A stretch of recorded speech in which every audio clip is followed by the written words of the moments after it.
Спасибо большое. So, good evening, ladies and gentlemen. It's good to see that this hall actually is packed with so many Russian faces, I would say. Of course, I can see all other nations, but, well, I miss this country and I'm here. So, well, today I will talk about creativity. I will talk about creativity as I understand it. So, I will talk about creativity in science and engineering, and I think it's something what all of us need. So, we live in a very interesting era. We live in the era of computers, very powerful computers. We live in the era of internet. So then at the same time, many people still think that, okay, here we are the humans, yes, so we are very creative, we have something special, yes, so computers are okay, these are just computers, yes, so computers to play games, maybe to watch, well, movies, yes, so something like that. So then, well, can we use computers to be a little bit more creative? Is it possible or not? Well, I hope that in the end of this 15 minutes, so, well, you will have an answer. I don't want to say you will have a standard answer. I hope that everybody here will see something very personal, very subjective. So, but at the same time, I hope we will have an answer, all of us here. Next slide, please. So today, first of all, I have to, well, to clarify what I mean by creativity, because creativity is, well, again, this notion is very subjective. Creativity is creativity, so, well, for instance, Michelangelo or Van Gogh, definitely, these are, well, extremely, immensely creative people. Well, at the same time, we also have creative scientists, we have creative teachers, we have creative doctors, right? So simply we have creative students, even in elementary schools. So I will not talk again about creativity in art. I will talk about creativity in the fields of engineering and science, and I will try to define it. It's a very simple definition. So then, well, the main question, can we really improve our own creative ability? That's an interesting question, yes, sir, and I will give you some ideas how I see it. And finally, I give you an example. Well, thank you. Next slide. So, well, creativity has, actually, it's a very simple notion. It's just two aspects. You have a problem, okay? That's a necessary condition. So you have a problem which is, well, it's really a problem. It's a reasonably difficult problem. The complexity of this problem could be, well, more or less high, I would say. So, but again, this problem it is potentially solvable. So then, that's one aspect. Another aspect, yes, so okay, you could find a solution which is, even if this problem could be solved before, it's not necessarily, it could be or could not be solved before. It's not really in the definition of creativity. So you have a problem and then you find a solution which is novel or unconventional. That's it. Then, well, sooner or later somebody will say, oh, this guy or this girl, really, they are creative. Yes. So that's how I see it. So next please. So then, well, the study of creativity is not something what I would say is just me who is doing. Yes, so the study of creativity perhaps is as old as our civilization, because everybody wants to be creative and successful, right? So there are plenty of studies, yeah, especially in the past 100 years. So to understand what is this creative thinking, why some people are more successful, why some people are not that successful, for instance, in science and engineering. So there were quite a lot of studies, yes, so first just, well, based on retrospection, just creative people were asked, okay, how did you come to this solution? How come that, okay, you found it, yes, so, but nobody else could do it, yes. Yeah, especially in the past few years when we got all this, I would say, medical equipment, people trying to study creativity just using all those brain scanners, I would say, yes, so which would just register our brain activities. They select, for instance, people with a high IQ and try to find differences, yes, so among the different groups of, for instance, students. So, but well, still, we are in the very beginning of this understanding. I mean, we, those who study human creativity. What we now definitely know that, well, creativity is a cognitive process, yes, so it's something what is going in our head. So, and usually and most often when people look back, yes, so the creative people, when they look back, they would say, okay, perhaps it was something like what could be broken into 4 steps. So, what are these steps? First, it's preparation, it's just understanding the problem.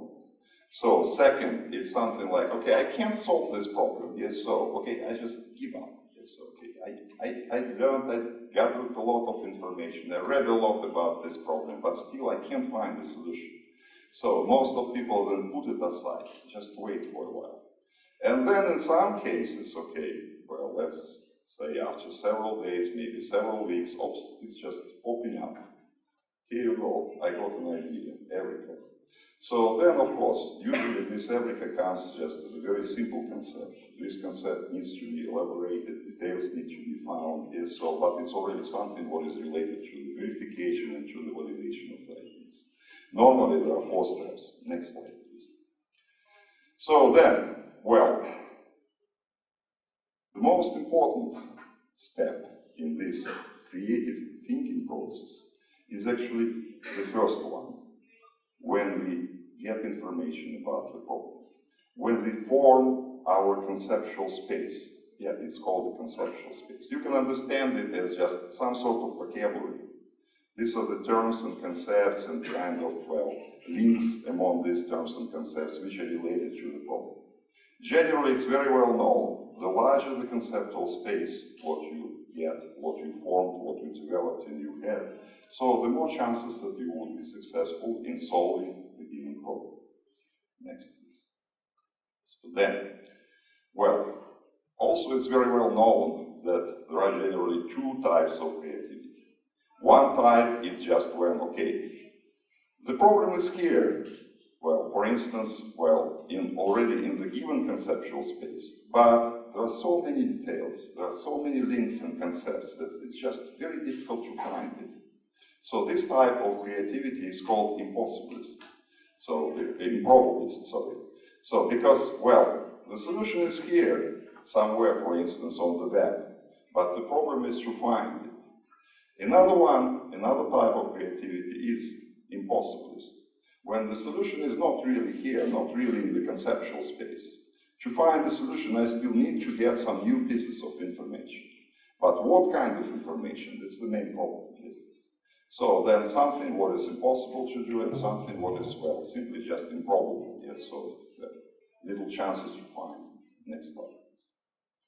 So then, well, also I just given still an introduction here so that you could better understand me, well, in the main part of the talk. So there are 2 mechanisms here, what we use when we think. Yes, so the so-called convergent thinking and divergent thinking.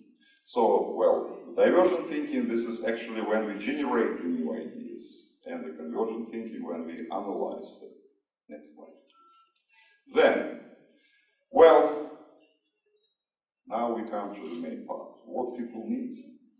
People need just, well, to understand. Everybody can improve one's own creative ability, creative potential. How? I told you, the key point here, well, conceptual spaces are important. The more we know about the problem, so, well, the more chances so that we would be able to find the solution. So then, well, one point is that actually it's nothing new. If we have a very complicated problem to solve it, we need to gather related information, the more the better. The second part, so of this, I would say, equation to the success is we need to learn some very simple techniques, so very simple patterns, which would help us find this solution among all of the possible alternatives in a huge conceptual space. Specifically, well, what very often helps me and my colleagues as well to find solutions to non-trivial problems is the so-called analogical or metaphorical thinking. What is this? Well, this is just, we use metaphors, we use analogies, and we try to map metaphors and analogies from one domain into another domain. How to use it? Actually easily. Once you have a problem, try to separate the structure of the problem from the functional part. Roughly speaking, from what would be the parts of the problem, from what, well, the solution should do. Functions here, structure here. Okay, then once you have this structure, at least how you understand, you can draw it or you can just somehow describe it, yes, on a paper. Just, well, search for the structure. Forget about the functions. So then, well, once you get something similar, try to map your functions onto the structure. So, well, from a completely different domain, from a completely different field, and then just you will see that very often this very simple thinking pattern goes. Well, once you have an analogy, an appropriate structurally compatible analogy, okay, it will go. Sounds like very abstract, okay, functions, structures, yes, so, but what is this? How to use it? And actually this slide doesn't help, I believe. But now I will give an example, all right? Next slide, please. Do you know this story? Yeah? Yeah? It's about the 6 men of Hindustan to learning quite inclined, yes? It's about a blind man, yes, which went to see an elephant, yes. You know, in Russian you know this story as well, in English, yeah, I think everybody yes, so knows about this story. Look, what is this? This is a metaphor, this is an analogy, which actually helps to solve a very, I would say, very serious problem. The problem of complex system modeling. Think, yeah, in mathematics, we have complex systems. What does it mean complex? A lot of parts, it's huge, you know, it's just nobody could comprehend. Yeah? We have elephants. Yeah, I'm talking actually about mathematical modeling. Very often in mathematics, yes, so the problem is kind of an elephant. I'm here, I'm just touching here, well, but I don't see the whole problem, yes, so I just see that, okay, what is this? Oh, it's like a rope, yeah, so, but actually it's just the tail, yes. And so then, once we realize that actually what we are dealing with, we are those blind men, but the elephant is here. We found a solution, a very simple solution, a very universal solution to model a very big class of problems. So, for instance, problems related to, well, network modeling, social network modeling, so I'm just using mathematics. So again, the metaphor is here, yeah, the structure is the same, yeah, the elephant is the complex problem, the blind man, these are we, the scientists, what we just touching here, so what we are just trying to explore. This is one of the metaphors, next slide please. So then, well, okay, coming back to the initial title of this talk, or the initial goal, can we improve? Yes, we can. So we can, if we do 2 things. One thing is that, well, please don't forget, there are no miracles. Once you want to be creative, you have to read, you have to get new information, you have to get related information. Again, the larger the conceptual space, the better for you. And now it's extremely easy to do, much easier than 20 years ago, for instance. So use the internet. Use all those electronic libraries what we have. And the second, okay, reading, it's not just enough. The question is what to read. We have plenty of search engines, and Google is not, for instance, Google, Yahoo, Yandex, what else? Yeah, plenty of them, yes? So, but these are just, excuse me, stupid search engines, okay? Stupid, that means that you input keywords and they will give you a bunch of documents which may or may not be related. So your problem would be just to select what is appropriate. But remember, very often it helps. Before you try to solve the problem, even before you start to gather the information, try to break your understanding of the problem into two parts. What is about the structure of the problem, and what is about, well, the functions. Functions, not mathematical functions. You understand that what would be going on, yes, so, well, once you got the structure, as you see it, as you think, yes, so, well, okay, get keywords, use the internet search engine, what you like most, and then read those documents, which would be not about your domain, which would be not really about, for instance, engineering or science. It would be about something like, okay, the elephant or whatever else. Yeah. It could be, again, for instance, well, even some children's writing. Yeah. The structure is important. Once you got the structure which is appropriate for a solved problem already, map your functions onto it. Well, again, try. I believe the keywords here for you, well, functions and structures. Try to order your understanding of the problem, what you have, what you're trying to solve. And yeah, well, sooner or later you will succeed. People need to believe that they can improve their creative ability. Of course, this is the last and the third part of that equation. So we have everything except for the last one. We need to really want it, to really believe that we can all be more creative. Next slide, please. Generally, that's all what I wanted to tell you today. I do understand that on the one hand it was a provocation. I promised you to teach you how to be more creative, yes. At the same time, well, I actually spoke just for a few minutes. So then, please read. Please find my papers, okay? Yes. And please just apply this very simple pattern. Thank you very much. Thank you.